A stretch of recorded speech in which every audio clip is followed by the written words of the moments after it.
यूं तो श्री कृष्ण का साम्राज्य सिर्फ इस धरती पर ही नहीं बल्कि हर मनुष्य के दिल में है। लेकिन आज हम आपको कृष्ण के उस अदृश्य साम्राज्य के दर्शन कराने वाले हैं जो धरती की सतह पर नहीं बल्कि समुद्र की गहराइयों की रेत में लिपटा है। जहां कभी श्री कृष्ण ने अपनी सत्ता की शुरुआत की थी, जहां का कण कण कृष्ण लीलाओं का साक्षी था, आज वहां सिर्फ समुद्र की लहरों का शोर सुनाई देता है। गोमती नदी और अरब सागर के संगम पर बसा विश्वास और इतिहास को जोड़ता ये नगर आज भी श्रद्धालुओं के लिए देवभूमि है। भारत के पश्चिमी तट पर लगभग 6,500 स्क्वायर किलोमीटर तक फैले गुजरात में सौराष्ट्र जिले की तरफ जब बढ़ते हैं तो दूर से ही आसमान को चीरकर सनातन धर्म का बखान करती धर्म ध्वजा ये संदेश देती हुई दिखती है कि यहां से साक्षात मोक्ष का पवित्र धाम शुरू होता है। यहां से हिंदू धर्म का तप तीर्थ शुरू होता है और यहीं से शुरू होता है द्वारकाधीश का साम्राज्य, जिसका कुछ हिस्सा आज समुद्र की गहराइयों में कहीं गुमसा हो गया है। आज हम आपको श्री कृष्ण के द्वारका शहर की खोज के विषय में बताने वाले हैं, जो अद्भुत है, अकल्पनीय है, अविश्वसनीय है, जिसे स्वयं श्री कृष्ण ने बसाया था, जहां पर वो अपनी प्रजा के साथ रहते थे, जहां उनका राजपाट था। लेकिन आखिर ऐसा क्या हुआ था कि ये पूरा साम्राज्य समुद्र की अनंत गहराइयों में समा गया? तो चलिए जानते हैं इसके पीछे के रहस्य को। The sunken city of Dwarka, a legend और अ मिथ। कई द्वारों का शहर द्वारका भारत के 7 पवित्र तीर्थ स्थलों में से एक है। ये न केवल धार्मिक रूप से बल्कि पुरातात्विक रूप से भी महत्वपूर्ण है। गुजरात राज्य में सौराष्ट्र प्रायद्वीप के पश्चिमी सिरे पर स्थित द्वारका 4 धामों में से एक और यात्रा के लिए सप्तपुरी शहर यानी 7 पवित्र शहरों में से एक के रूप में जानी जाती है।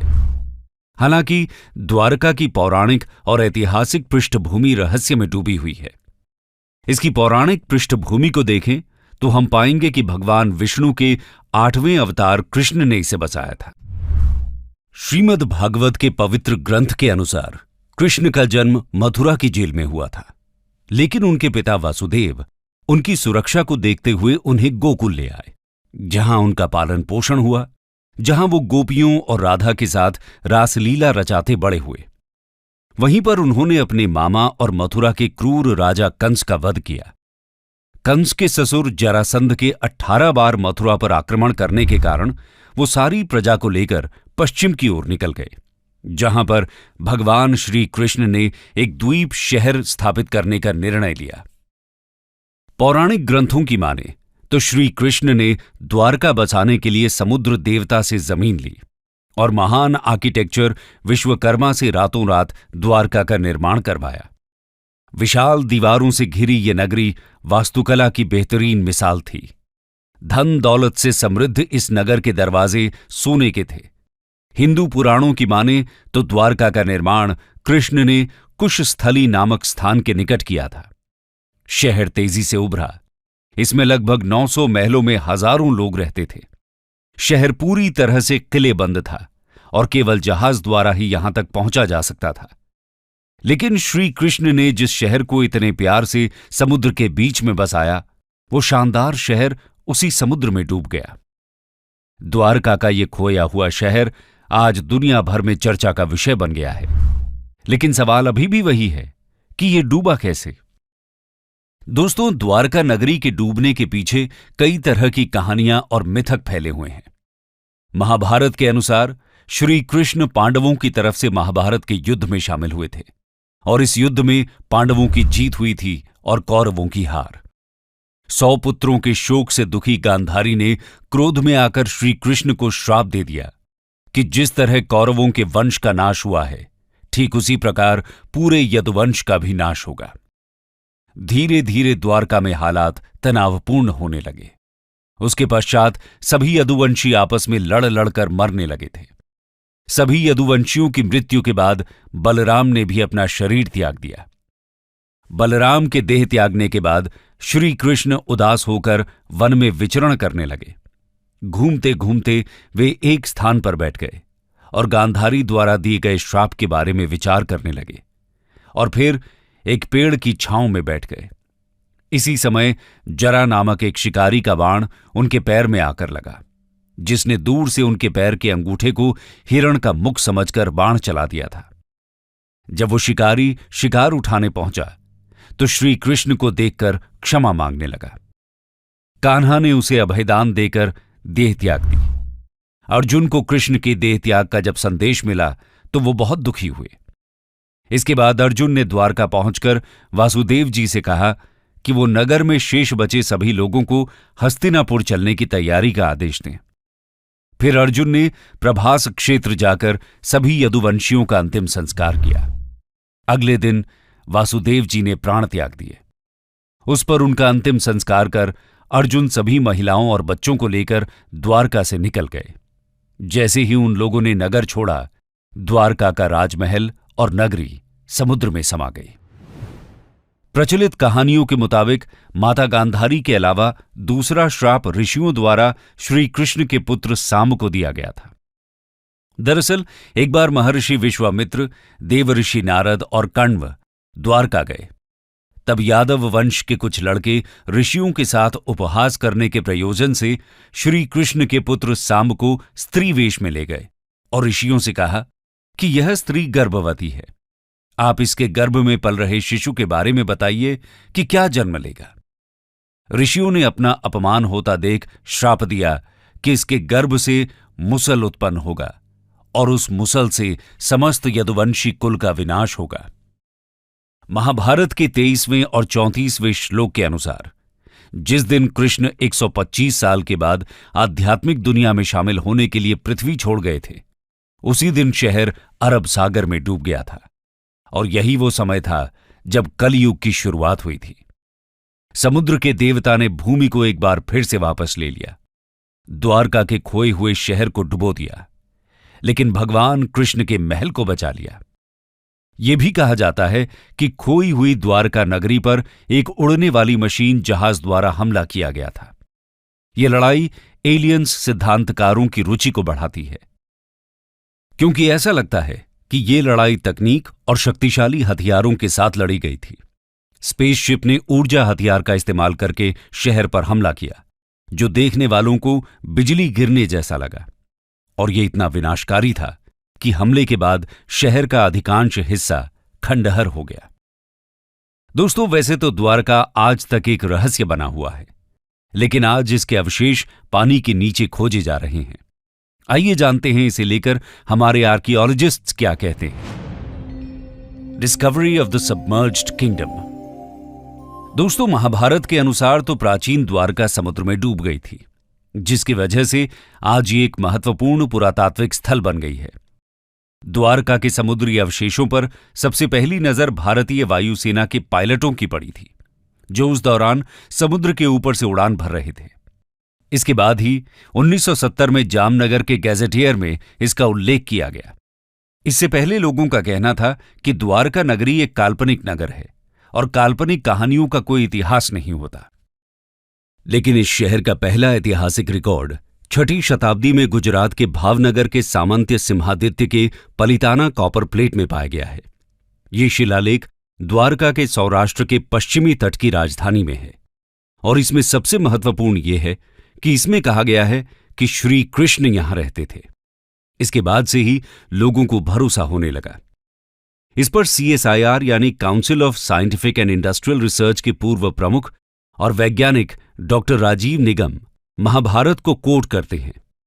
महाभारत में कृष्ण ने कहा है कि द्वारका शहर सागर से निकली जमीन पर बनाया गया था, लेकिन जब उसका पानी दोबारा अपनी पुरानी जगह पर आया तो शहर डूब गया। वो बताते हैं, पानी के नीचे खुदाई का काम मौजूदा द्वारकाधीश मंदिर के पास से शुरू हुआ था, जहां कई मंदिरों की एक श्रृंखला मिली, जिसका मतलब यह है कि जैसे जैसे पानी चढ़ता गया, मंदिरों की जगह आगे सरकती गई। इस अवलोकन ने भारत के चर्चित आर्कियोलॉजिस्ट डॉक्टर SR राव को आश्वस्त किया कि क्यों न समंदर के किनारे खुदाई की जाए, ताकि पता चल सके कि यहां इस डूबे हुए शहर के वास्तविक सबूत हैं या नहीं। इसके बाद साल 1979 में आर्कियोलॉजिस्ट डॉक्टर SR राव और उनकी टीम ने इसकी खोज शुरू की। उन्होंने मिलकर तथ्यों के सबूत तलाशने शुरू कर दिए बता दें कि एस आर राव कहते हैं कि जिस बात ने उन्हें द्वारका में अनिश्चित उत्खनन के लिए सबसे ज्यादा प्रेरित किया वो था महाभारत की तिथि और उसके ऐतिहासिक तथ्यों को लेकर उठ रहा विवाद। इसी खोज में समुद्र से हजारों फीट नीचे उसकी गहराइयों में द्वारका के महत्वपूर्ण अवशेष मिले, जिसमें 560 मीटर लंबी द्वारका की दीवार मिली, जिसकी बनावट महाभारत के द्वारका विवरण से मिलती जुलती है। पौराणिक ग्रंथों में मिले विवरण के अनुसार द्वारका में कुल 50 खंभे थे। आर्कियोलॉजिस्ट को इस खोज में करीब 30 खंभे मिले थे। इसके साथ ही उन्हें वहां पर उस समय के बर्तन भी मिले जो लगभग 1528 से लेकर 3000 ईसा पूर्व के थे। साइट से 500 से अधिक प्राचीन वस्तुएं प्राप्त हुईं। कुछ नमूने तो 2000 साल के सांस्कृतिक उत्तराधिकार को मजबूती से स्थापित करते हैं। पत्थर के ब्लॉक, खंभे और सिंचाई प्रणालियों की खोज की गई। हालांकि इन खोजों की वास्तविक तारीख पर अभी भी विवाद चल रहा है, लेकिन ये सभी सबूत इस बात को प्रमाणित करते हैं कि कृष्ण नगरी द्वारका कोई काल्पनिक कहानी नहीं है, वो असल में मौजूद थी। इस खोज को लेकर भारतीय समुद्र वैज्ञानिकों का कहना है कि भारत के पश्चिमी तट पर मिले पुरातात्विक अवशेष 9000 साल से भी अधिक पुराने हो सकते हैं। 2005 में the archaeological survey of India द्वारा द्वारका नगरी की खोज फिर से आरंभ की गई। भगवान श्री कृष्ण की नगरी से जुड़े दावों और अनुमानों के वैज्ञानिक कसौटी पर कसने का समय आया साल 2007 में, जब कच्छ की खाड़ी के पास समुद्र तटीय क्षेत्र में पुरातत्व विशेषज्ञों ने नौसेना के गोताखोरों की मदद से समुद्र के भीतर उत्खनन कार्य किया और वहां पड़े चूना पत्थरों के खंडों को भी ढूंढ निकाला। भारतीय पुरातत्व सर्वेक्षण के समुद्री पुरातत्व विशेषज्ञों ने इन दुर्लभ नमूनों को देश विदेशों की पूरा प्रयोगशालाओं को भेजा। मिली जानकारी के मुताबिक ये नमूने सिंधु घाटी सभ्यता से कोई मेल नहीं खाते, लेकिन ये इतने प्राचीन थे कि सभी दंग रह गए। नौसेना के गोताखोरों ने 40,000 वर्ग मीटर के दायरे में ये उत्खनन किया और वहां पड़े भवनों के खंडों के नमूने एकत्र किए, जिन्हें आरंभिक तौर पर चूना पत्थर बताया गया था। पुरातत्व विशेषज्ञों ने बताया कि ये खंड बहुत ही विशाल और समृद्धशाली नगर और मंदिर के अवशेष हैं। भारतीय पुरातत्व सर्वेक्षण के निदेशक A.K. सिन्हा के अनुसार द्वारका में समुद्र के भीतर ही नहीं बल्कि जमीन पर भी खुदाई की गई थी और 10 मीटर गहराई तक किए गए इस उत्खनन में सिक्के और कई कलाकृतियां भी प्राप्त हुईं। डॉक्टर आलोक त्रिपाठी कहते हैं कि साल 2007 में विस्तृत खुदाई की गई है। मैं इस प्रोजेक्ट का निदेशक था। यहां हमें 10 मीटर की एक जगह में खंडहर मिले, जिन्हें समंदर ने तबाह कर दिया था। हमने तकरीबन 2 नॉटिकल मील गुणा 1 नॉटिकल मील इलाके का हाइड्रोग्राफिक सर्वे करवाया। इस इलाके के हाइड्रोग्राफिक सर्वे के डेटा से पता चलता है कि नदी का प्रवाह बदल रहा है। नौसेना के साथ चलाए गए इस तीसरे अभियान के शुरुआती नतीजों की जानकारी देते हुए भारतीय पुरातात्विक सर्वेक्षण के समुद्री पुरातात्विक विशेषज्ञों ने बताया कि इन दुर्लभ नमूनों को देश में ही नहीं बल्कि विदेश की प्रयोगशालाओं को भेजा गया और वहां से मिली जानकारी और कार्बन डेटिंग शोध के मुताबिक ये नमूने 9500 साल पुराने हैं। विदेशी वैज्ञानिक भी इस बात को जानकर हैरान थे। इन सैंपल्स को विदेशी प्रयोगशालाओं में भेजने का असली मकसद यही था कि इन पर किसी भी तरह का कोई शक न रहे। इस स्थान पर बड़ी संख्या में लंगर पाए गए, जिससे पता चलता है कि द्वारका एक ऐतिहासिक बंदरगाह था और उसने 15वीं से 18वीं शताब्दी तक भारतीय और अरबी क्षेत्रों के बीच व्यापारिक संपर्कों में भूमिका निभाई होगी। संस्कृत में द्वारका शब्द का अर्थ द्वार या दरवाजा है, जो संकेत देता है कि ये प्राचीन बंदरगाह शहर भारत आने वाले विदेशी नाविकों के लिए एक पहुंच बिंदु के रूप में कार्य करता होगा। पुरातत्वविद अब प्राचीन शहर की दीवारों की नींव की खोज के लिए पानी के नीचे खुदाई की तैयारी कर रहे हैं। भारतीय पुरातत्व सर्वेक्षण के निदेशक A.K. सिन्हा के अनुसार द्वारका में समुद्र के भीतर ही नहीं बल्कि जमीन पर भी खुदाई की गई थी और 10 मीटर गहराई तक किए गए उस उत्खनन में सिक्के और कई कलाकृतियां भी मिली हैं। उन्होंने माना कि जमीन पर मिले अवशेषों की समुद्र में मिले अवशेषों से समानता मिलती है। इस विषय पर जानकारी देते हुए भारत के समुद्र तकनीकी विभाग के मंत्री रहे मुरली मनोहर जोशी ने बताया था कि ध्वनि चित्रों से मानव निर्मित शिल्प का पता तो चला ही है, साथ ही एक प्राचीन नदी का भी पता लगाया गया है जो 9 किलोमीटर तक लंबी है, और इसके किनारे पर ही इस प्राचीन सभ्यता के अवशेष और शिल्प पाए गए हैं। समुद्र तल से जो शिल्प निकाले गए उनका भी कार्बन डेटिंग शोध किया गया, जिससे ये पता चला कि वो भी करीब 9000 साल पुराने हैं। ये शिल्प लकड़ियों के हैं और इसमें दरार पड़ने के चिन्ह हैं। मुरली मनोहर जोशी ने कहा कि उनके मंत्रालय ने इस खोज का अध्ययन करने के लिए एक दल बनाया था, जिसका काम इस खोज को आगे बढ़ाना और ये पता लगाना था कि इस इलाके के प्राचीन स्थानों से क्या संबंध है। दोस्तों, पुराणों और धर्म ग्रंथों में वर्णित प्राचीन द्वारका नगरी और उसके समुद्र में समा जाने से जुड़े रहस्यों का पता लगाने का कार्य पिछले कई सालों से रुका पड़ा था। Archaeologist A.K. सिन्हा ने कहा कि पानी में खोज के कार्यों के लिए बड़े आधारभूत संरचना की जरूरत है। प्राचीन द्वारका नगरी की खोज जैसी बड़ी परियोजना के लिए समुद्र में प्लेटफॉर्म और काफी एक्सपीरियंस वाले गोताखोरों की जरूरत होती है जो पानी में गहराई तक जा सकें। द्वारका नगरी के समुद्र में समा जाने के रहस्य के बारे में पूछे जाने पर A.K. सिन्हा का कहना है कि द्वारका नगरी का एक बड़ा हिस्सा समुद्र में डूब गया था, लेकिन इसके कारण को लेकर पूरे दावे के साथ कुछ भी नहीं कहा जा सकता। द्वारका नगरी के नष्ट होने के मत पर कई सवाल उठते हैं।